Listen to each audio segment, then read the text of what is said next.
Good evening to Want a Homeland, Bob's your uncle. And a lot of this I took from two excellent books, which I really recommend.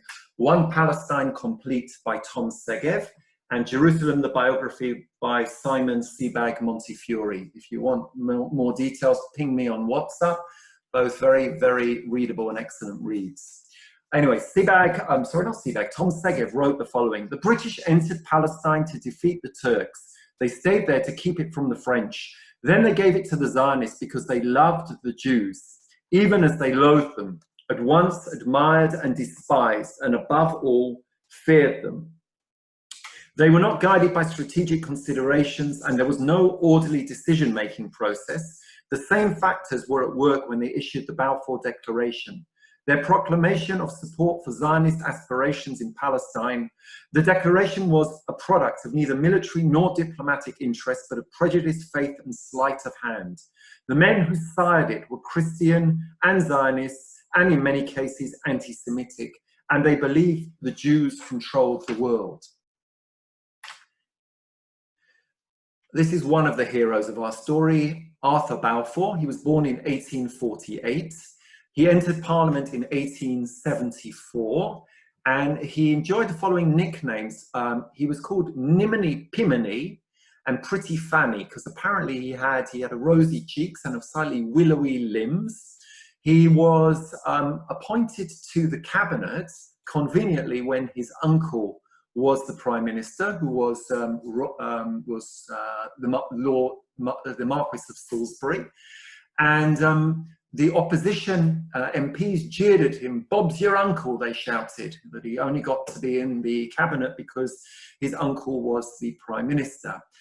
He was Secretary of State for Ireland, and there he earned yet another nickname of Bloody Balfour. I think a lot of Secretary of States for Ireland had the nickname Bloody someone.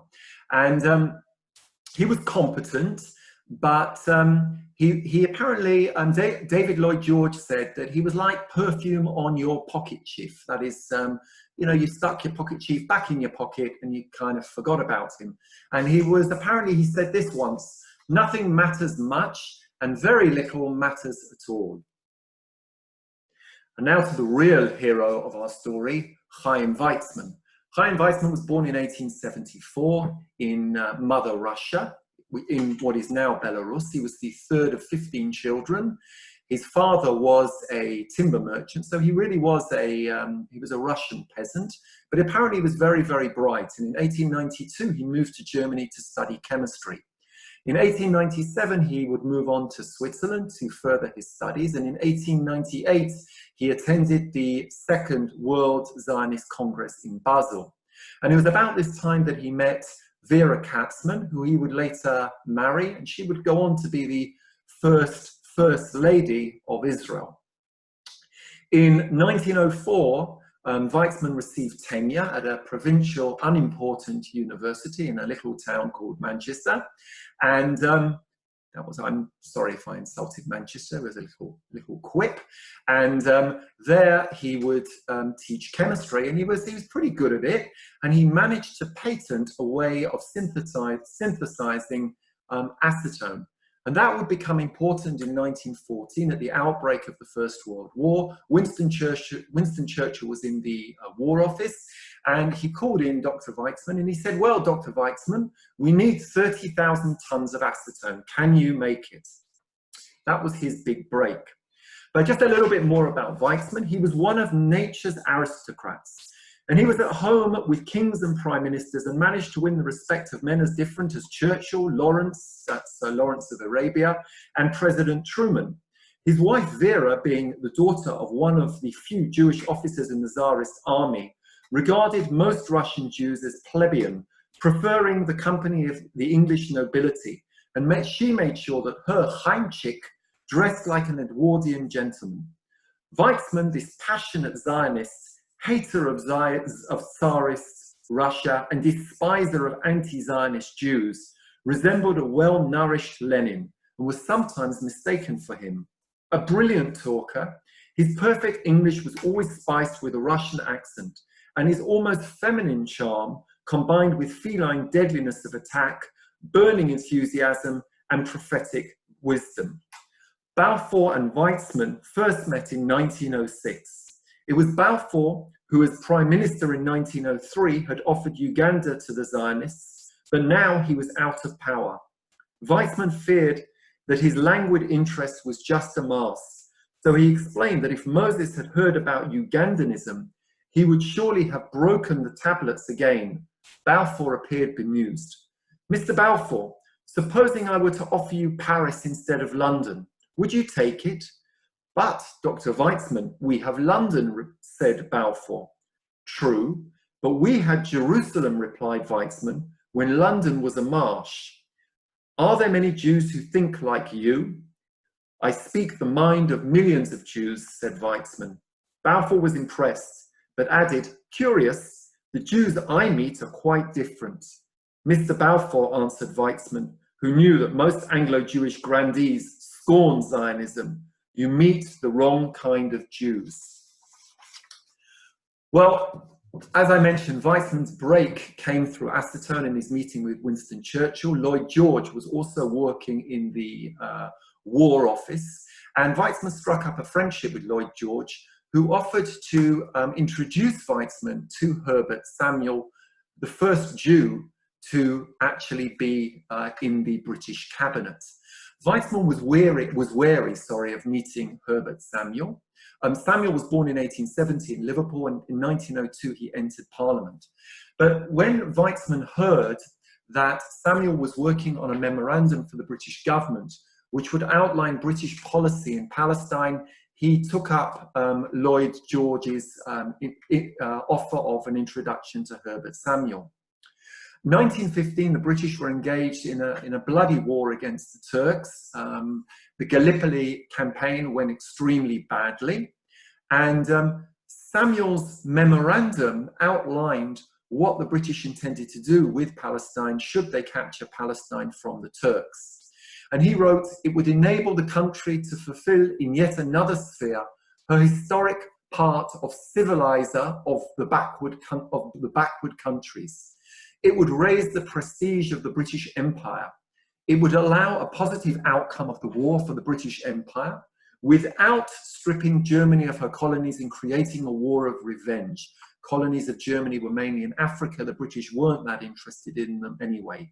"It would improve the defenses of Egypt, particularly of the Suez Canal, acting as a strong frontier, and it would win for England the lasting gratitude of the Jews throughout the world, including 2 million Jews in the United States."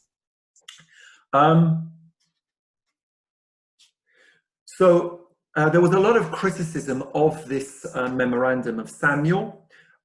Lord Grey, the Foreign Secretary, mocked the idea that Jews could swarm back and sneered what an unattractive community they would be.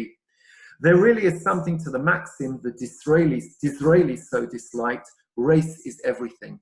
Yes, the big anti-Semite Disraeli who was born a Jew but converted to Christianity.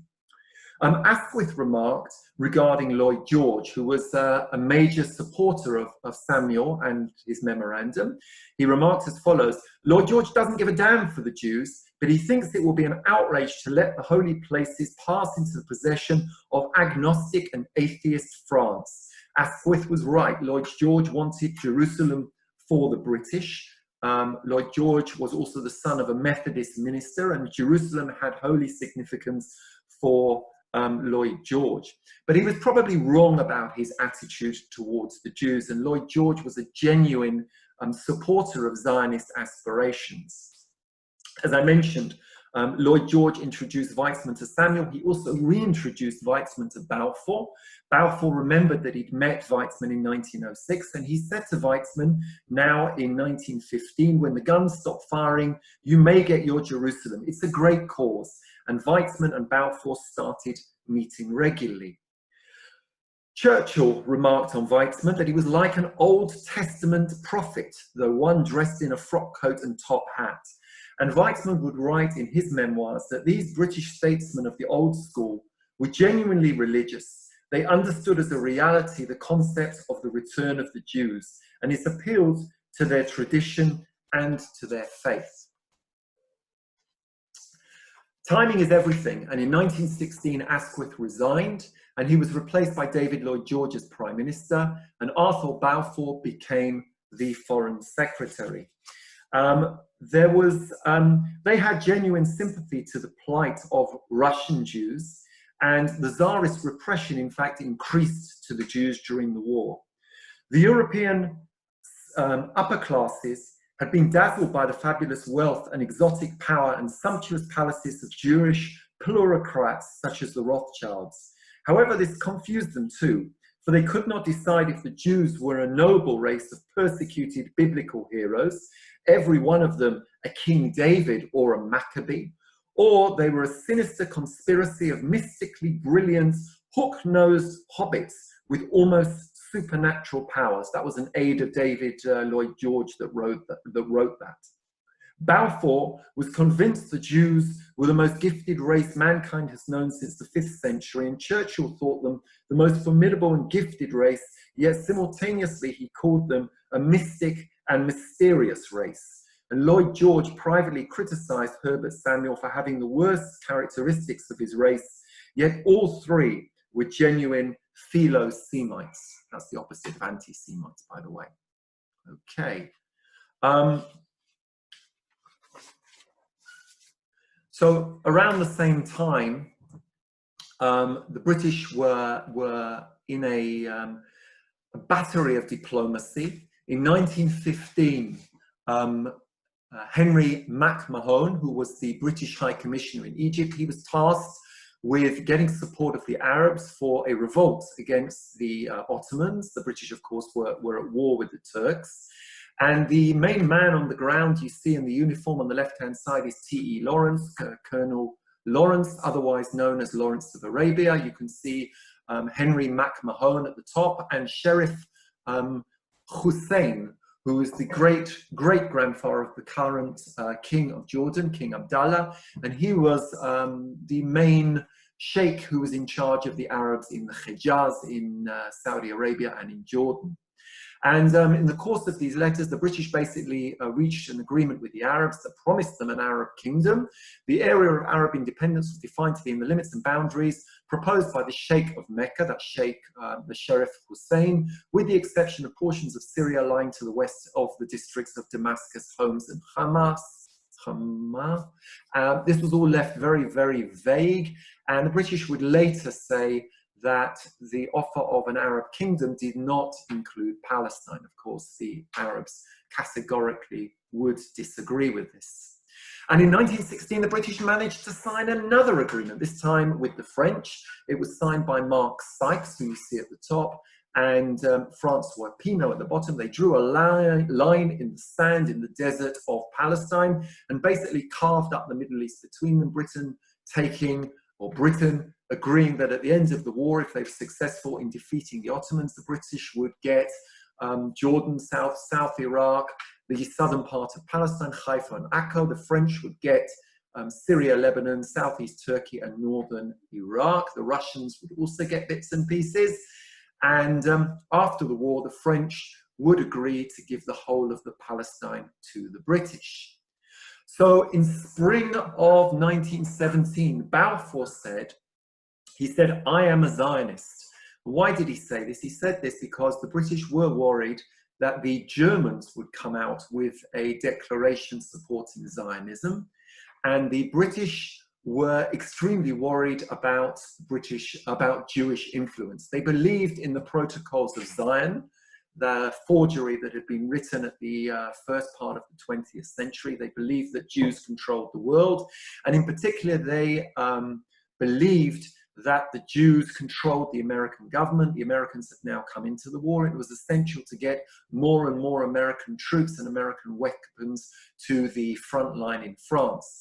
They also believed that getting the Jews on board was essential in keeping the Russians in the war. There were dissenters. So Lord Curzon, who was a former viceroy of India, he would say, what is to become of the people of the country? Meaning, what is to become of the Arabs who are living in Palestine? And Edwin Montagu who was very much a tormented Jew. You see him at the bottom there. He was the second Jew in cabinet after Herbert Samuel. And he said the following. He said, every country that recognized Palestine as a Jewish national home would want rid of its Jews. So Montagu, he loved the fact that Jews were emancipated in Europe, and in Britain, a Jew could become a cabinet minister. And he very much felt that if Palestine became a homeland to the Jews, he would be expelled from Britain and forced to go and live in a backward, hot country in the Middle East, which he very much didn't want to do. And opposition in Britain was also led by well-connected British families, including, was led by Claude Goldsmith Montefiore, by sections of the Rothschild family, and they were convinced that the Zionist movement was a threat to the well-being of Jews living in Britain. But Weitzman was an Edwardian gentleman, and he was a charmer. He went round all the drawing rooms of country houses. He charmed the Astors and the Rothschilds. And it was reported that at one dinner, the Marquis of Crewe was heard telling Lord Robert Cecil, "We are all Weitzmanites." So he very much charmed the lords and ladies of the land, and by doing that, he managed to influence the government, such that on the 31st of October 1917, the aforementioned Mark Sykes came out of a cabinet minister and he said, "Dr. Weitzman, it's a boy," meaning that the Balfour Declaration had been approved. It was a boy. It wasn't exactly the boy that Weitzman wanted, but the Balfour Declaration was born on the 2nd of November. Arthur Balfour sent the famous letter to Lord Walter Rothschild, who you see at the bottom. On the 9th of November, the declaration was publicized, and on the same day, Weitzman's lookalike Lenin seized St. Petersburg, setting off the Bolshevik revolution in Russia, and negating at least one of the reasons why one of the main motivators behind the Balfour Declaration. What did the Balfour Declaration say? Dear Lord Rothschild, we'll skip the preamble. His Majesty's government view with favour the establishment in Palestine of a national home for the Jewish people. The original version said Jewish race. The British were very popular with them to state Jewish race, but Weitzman managed to get the word race taken out and people put in, and will use their best endeavours to facilitate the achievement of this object, it being clearly understood that nothing shall be done which may prejudice the civil and religious rights of the existing non-Jewish communities, meaning the Arabs, but they managed for the Arab not to be stated in black and white Arabs in the declaration in Palestine, or the rights and political status enjoyed by Jews in any other country. So Montagu could relax a bit. By the way, it said the establishment in Palestine of a national home or national home. There was also an argument on the word "a," and Weitzman wanted the declaration to state the national home to the Jews, but the British would only write a national home. On the 25th of April 1920, and this is something that often gets overlooked, the Balfour Declaration was incorporated into the mandate that was given by the League of Nations to the British, and so the understandings of the Balfour Declaration, rather than being simply a worthless piece of paper, it wasn't a worthless piece of paper, but a piece of paper written by a British cabinet minister to a British lord, became enshrined in law, and the British were obligated by law, and according to the terms of the mandate, to uphold all the parts of the Balfour Declaration whilst they were in control of Palestine. You can see at the bottom here is Lord Balfour in 1925 with Chaim Weizmann. Lord Balfour came to Palestine to open the Hebrew University on Mount Scopus. And so we skip to 1948. By this stage, the Russian peasant or the Edwardian gentleman Weitzman had been completely ostracized, completely pushed aside by a very short Polish peasant.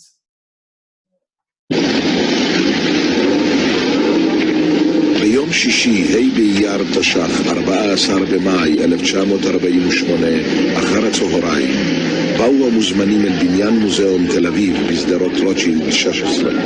הם התבקשו לשמור את סיבת ההזמנה, טקס הכרזת העצמאות, בסוד.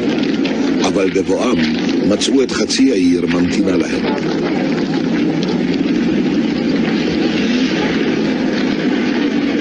סמוך לשעה 4 הגיע דוד בן גוריון.